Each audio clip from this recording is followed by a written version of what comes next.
Okay, and we are back. We are back for a fire test. We have our vintage brown deluxe hooked up to the blue Alnico speaker, which is in our deluxe replica amp. They look pretty sweet together. What do you think? Now, this is just going to be a fire test. We're going to see if everything works. This was already a working amp, so I'm pretty confident that it's going to work now. We're going to play it. We're going to just see how everything works. And in another video, of course, I'll do a more extensive demo of it to show what it is capable of. We are also going to measure the bias in the amp and see how it's biased, because we are running on the tubes that came with the amp. These are old tubes probably. That's not necessarily a problem, but we just have to see how it's doing, because it is obviously running on the stock value bias resistor over there. But the voltage that comes out of the wall is not the same as in the early 60s. It is higher, of course. In the early 60s it was 220 volts, so to say, and nowadays it's, let's say, 230, maybe 232 in Europe here nowadays. This is going to make the amp run a little hotter. It's going to be a little hotter bias, so to say. That makes the amp a little cleaner and a little more sterile, perhaps. You can correct these things by altering the value of the bias resistor. But let's not bother with overthinking these things now too much. If the amp runs, everything works fine, and if the amp sounds good to our ears, we're gonna leave it just as is. Okay, it's now warmed up. I left it a little bit burning for a few minutes. You can already hear that it works. It's going to be a pretty loud amp, I think, as the 3 Deluxe is. So we start on a normal channel.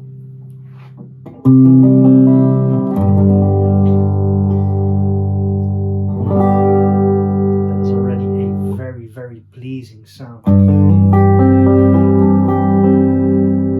Let me help you a little bit with the tuning.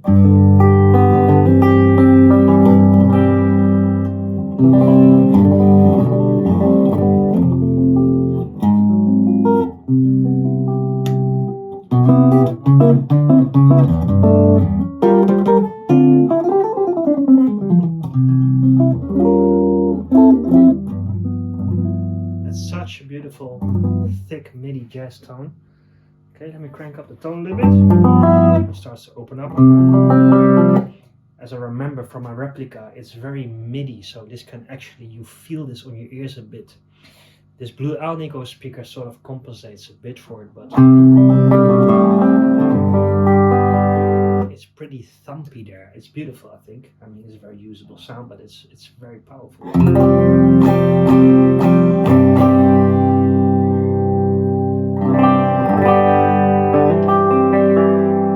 Now there's a spark coming in.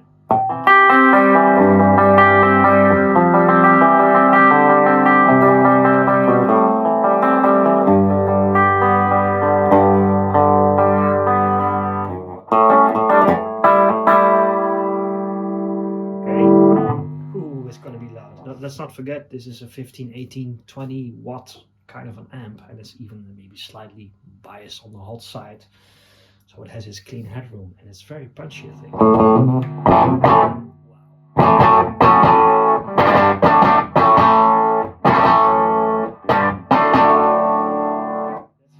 Maybe the phone doesn't really capture this sound quite well, but doesn't matter for now.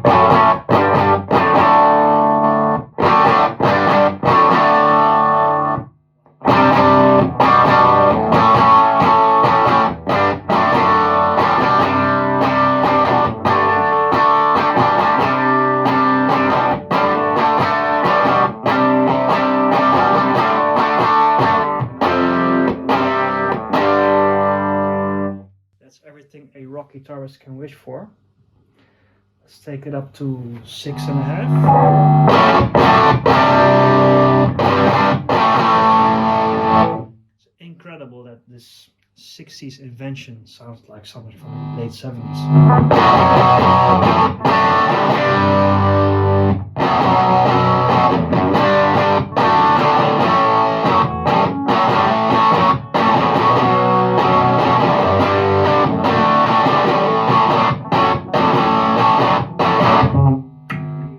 Back your volume on the guitar.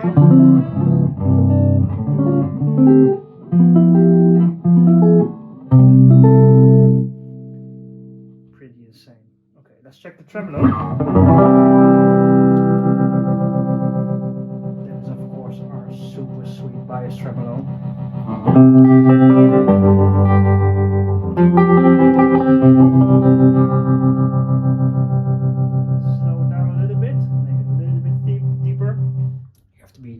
careful with your speaker with these things, because the tremolo extends to the whole frequency range of the amp. It goes very deep in the lows, and this makes your speaker actually physically move. If you look in the back of your speaker, you can actually see the speaker going back and forth. So if you have a weak old speaker, and if you have your volume cranked, that can cause trouble.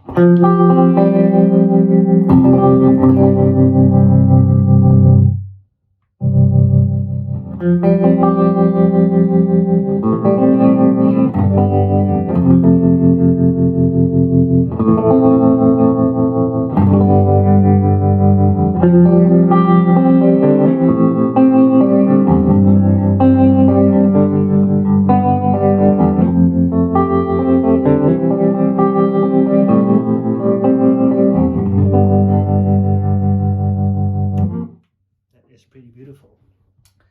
Okay, let's switch off our tremolo. Let's go to the bright channel. And I'm afraid our bright channel is going to rock even harder. And the neighbors are going to love me so much.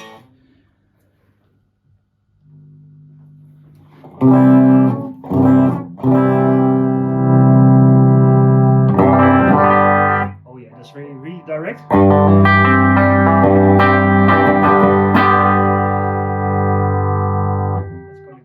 Some Tom Petty stuff. That's clean headroom though.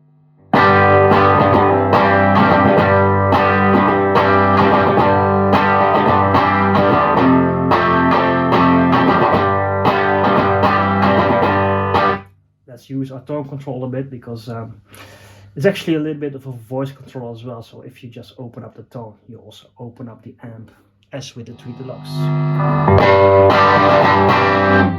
Maybe that's already a little bit too much.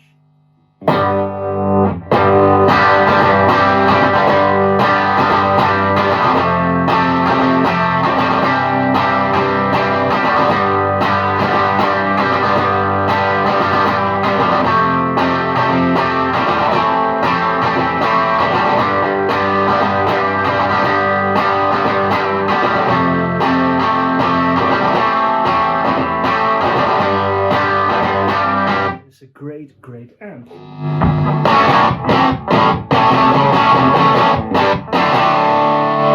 It rocks like a Marshall does. It's a tiny blues breaker. We cranked it a bit, and then we're gonna call it a day with the Sonic Warfare.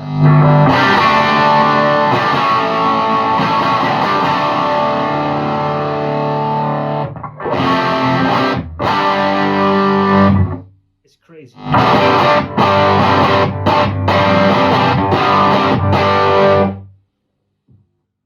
I don't think we need any other amp than this. It can really do everything, but it can do it really well.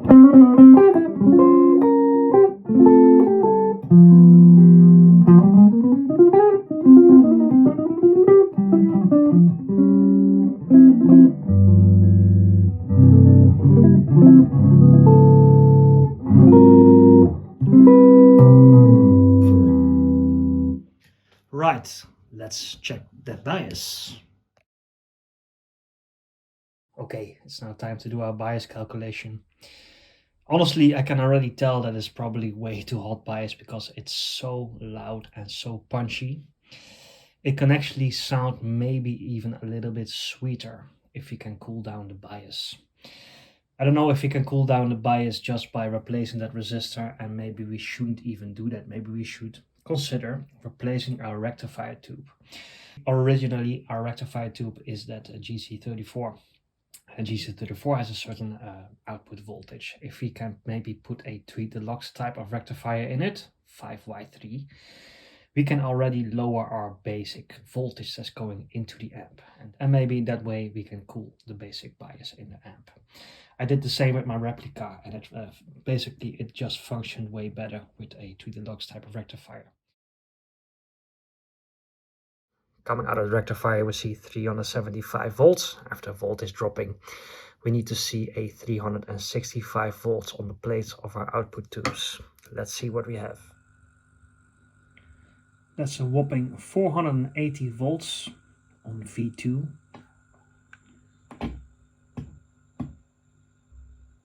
we got 415 on V1. Those are way too high, but let's write them down.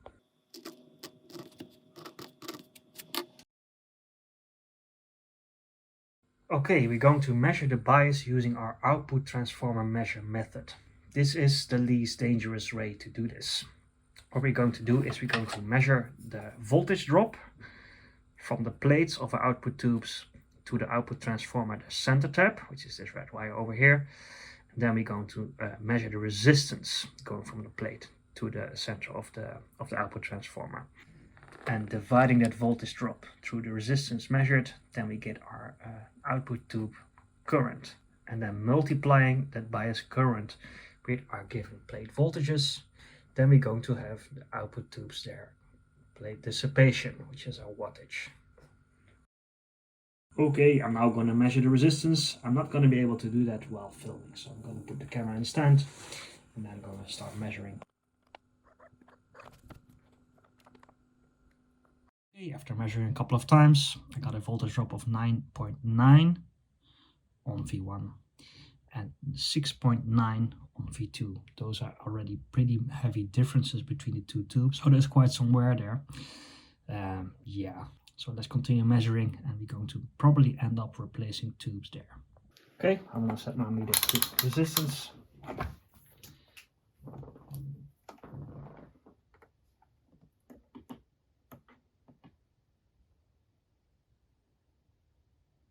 $230 ohms on V1 is probably going to be the same.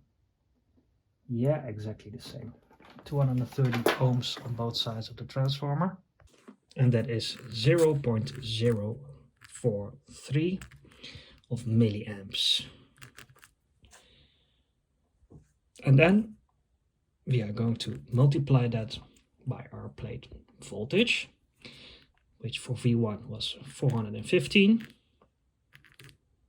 And then we have 17.86 watts. Let's go to V2. V2 we got a voltage drop of 6.9 divided by 230. That gives us 0.030 milliamps. Now times our plate voltage there. And then we have 12.54. Now that would actually be 100% of bias. Okay, fair enough. These are 6v6 GTA tubes and not the regular GT tubes.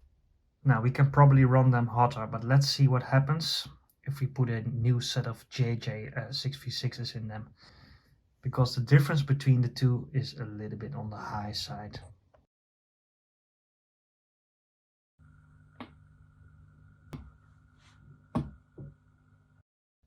The plate voltage is still on the high side, but that's with a GC34. This is probably going to be safe to run. Let's calculate quickly what we have on plate dissipation. And hard to read, but that gives us 19.14 watts on V1 and 18.74 watts on V2. Now, I actually wouldn't worry about the JJs. They are very sturdy and they can handle it. You can just play it. And as bias is sometimes also a subjective thing. And as we heard, the amp on its original tubes mismatched and really out of whack bias-wise. That sounded great, so you can actually just go ahead and just playing it and enjoying it until one of the tubes is going to break finally, and then you're going to swap your tubes. For the fun of it, to see if we can get any closer to the amp's factory rating, we're going to now swap our GC34 rectifier for a 5Y3 rectifier and see if our ratings, our plate voltages are going to come down, and then see what kind of dissipation we get. Because with the correct voltages, the amp is going to improve in performance, it's going to improve in harmonics and response, and it's going to be optimal to run for a longer time without breaking anything. Because it's not only the dissipation on the output tubes, it's also on the preamp tubes. Because basically with the voltages coming from the wall these days, actually the whole amp is souped up a little bit, and this is maybe not so beneficial for its tonal quality and also not for its reliability. Here we have a nice new old stock. It's used, but it's a nice old 5Y3. Okay, the amp is now running its 5x3 rectifier. It's now warmed up. Let's check what we have. Now that's very sweet. 386. 386 on our matched tubes. Let's see for voltage drop. I'm not gonna do that with one hand. And that gives us 15.64 watts and 14.93. I'm pretty happy with that on the JJs. I think they can handle that. We can also consider putting back in our super mismatched vintage Sylviana tubes. I think it's best to just leave them in the bag for now because this amp is going to be used in recording. Let's briefly check how it sounds now and how the response is. Back on a normal channel.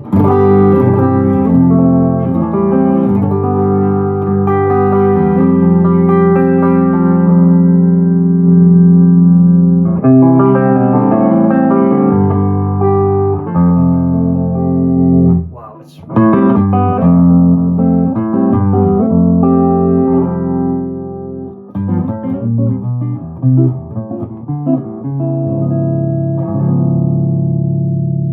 I think it became a bit more harmonic. A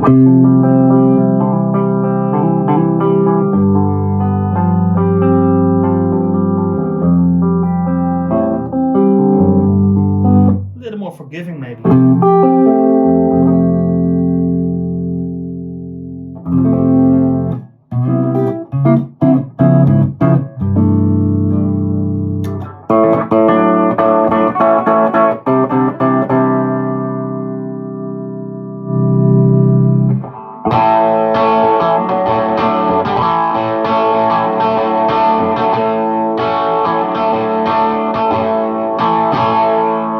Oh yeah, it's still there.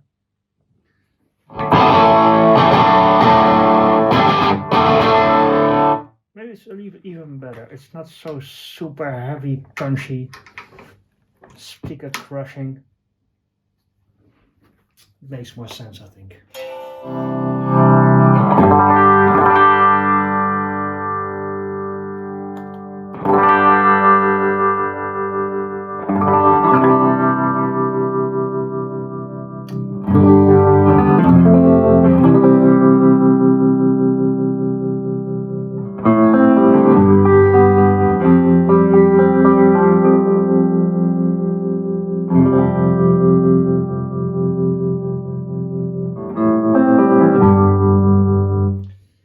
Weird, it seems like the tremolo is a little bit less deep.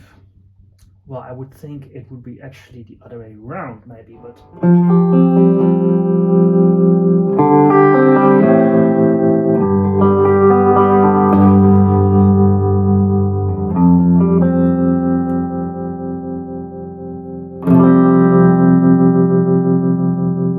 Wow, that's weird. As you increase the speed, it feels like the tremolo is also increasing in depth a bit.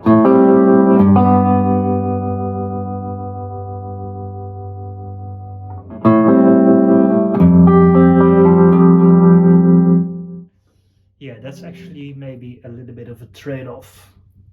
Now our tremolo is a little bit weaker.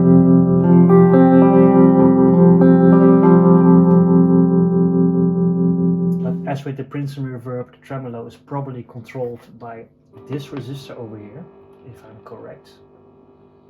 I have to see on that. And we can consider altering the value of that resistor to get more depth in our tremolo.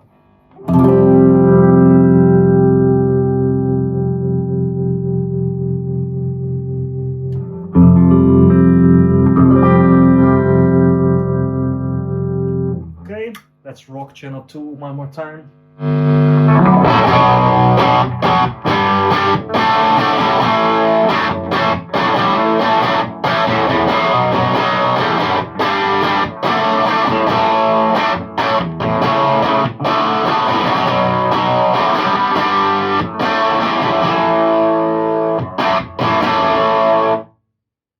I'm pretty happy with how it runs now. I think it's now also safe to run in recording and in touring.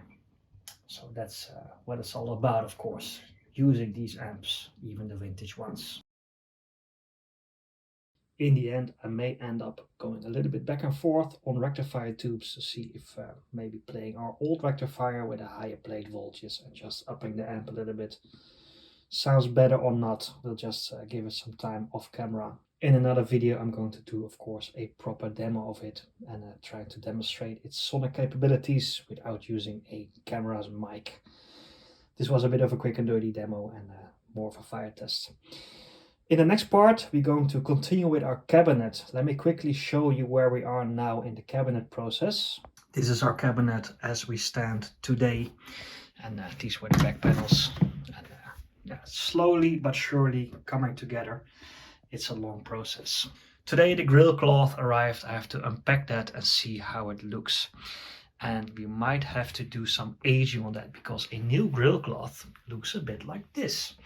And if you look online on old Brown Deluxes, that's a little bit maybe too clean. I don't mind a clean grill cloth, but you know, if you look at the cabinet and how it's going to turn out, it's not going to be perfect. So maybe we're going to have to see if we can maybe easily color stain it with some coffee or some dirty stuff to match a little bit. And then, yeah, we're going to call it finished. Not overthink it too much. Put our chassis in our cabinet and rock and roll it. What do you think?